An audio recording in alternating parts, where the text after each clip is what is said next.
ચાલતો હતો કોઈનાથી જોર માર્યા ખબર બરાબર એટલે અમે છોડી દીધું અમે તો શબ્દ નહીં બોલ્યા અને અમને એવું લાગ્યું તો 25 દાડા અમને આવશે અમને ના આવ્યું આ કોન્ટ્રાક્ટર ખબર ને મારે નહીં જોતું વ્યાજ જોવું પણ મારે નહીં અમને બેન આ તો અમને દુઃખ થાય છે 50 વર્ષ અમે સેવા કરે બરાબર આજે અમને રડવું આવે આ લીધા પછી એમને નહીં અમને તમને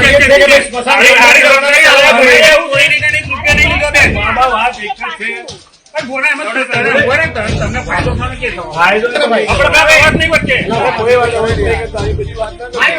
સતીશભાઈ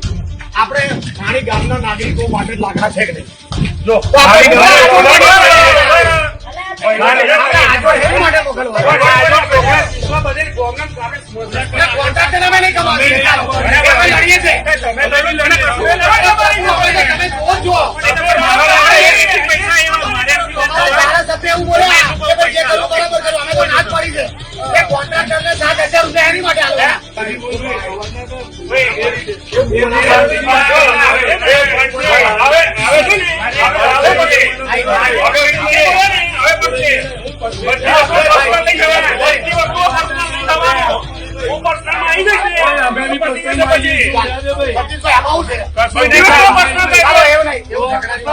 સમજી ગયા